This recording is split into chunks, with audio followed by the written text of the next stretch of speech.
rentrée scolaire 2023 à 2024, le projet « École pionnière » déployé dans 628 établissements.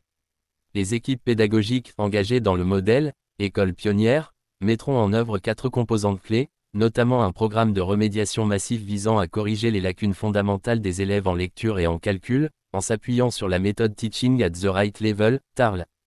Ce processus aboutira à l'obtention d'un label, qui donne droit à des incitations matérielles pour les membres de l'équipe pédagogique et une indemnité individuelle de 10 000 DH net par an. Le ministère de l'Éducation nationale, du préscolaire et des sports a annoncé le déploiement, au titre de la rentrée scolaire 2023 à 2024, du projet « École pionnière » dans les établissements primaires publics, avec pour objectif l'amélioration de la qualité des apprentissages de base, la réduction de la déperdition scolaire et l'épanouissement des élèves. Ce projet intervient dans le cadre du déploiement de la feuille de route 2022 à 2026 pour une école de qualité pour tous, et dans la perspective d'améliorer les apprentissages de base des élèves en adoptant de nouvelles méthodes et approches pédagogiques efficaces. Il vise à jeter les fondations de l'école publique du futur basée sur une approche participative répondant aux attentes des élèves, de leurs parents et des cadres pédagogiques, indique le ministère mardi dans un communiqué. Le modèle des écoles pionnières implique une transformation globale de la performance des établissements qui repose sur l'engagement volontaire de l'équipe pédagogique et la mise à disposition de ressources pédagogiques, numériques et matérielles au service de la réussite des élèves.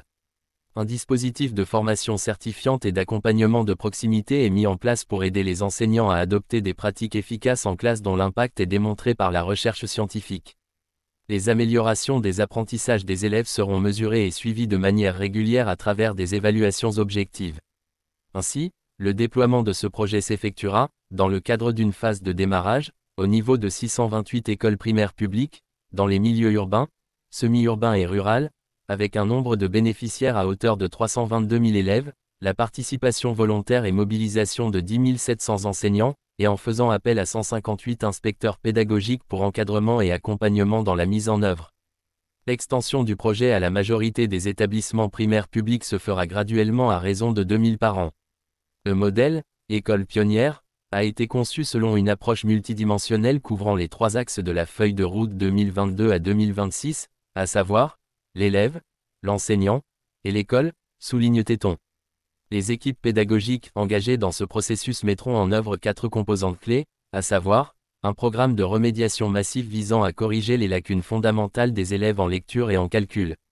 La mise en œuvre de cette composante s'appuie sur la méthode TARL, Teaching at the Right Level, dont l'impact positif a été établi dans le cadre d'un projet expérimental.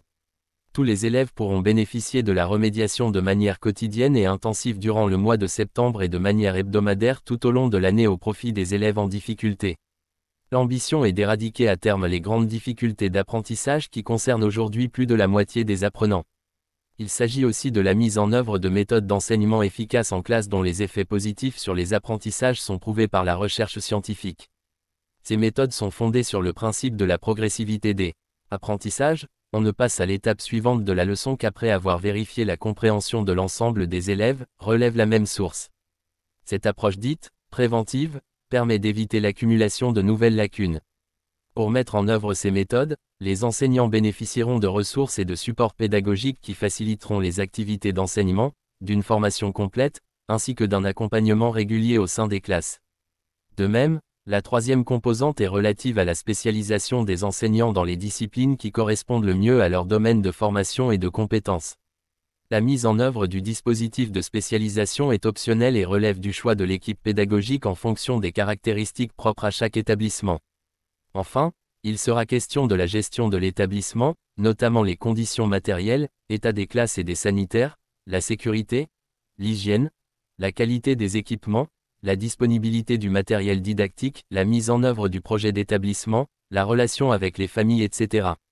La mise en œuvre de ces 4 composantes précitées permettra aux établissements scolaires concernés d'obtenir le label « École pionnière », qui donne droit à des incitations matérielles pour les membres de l'équipe pédagogique, et une indemnité individuelle de 10 000 DH net par an, conformément à l'accord signé le 14 janvier 2023 entre le ministère et les partenaires sociaux, conclut le communiqué.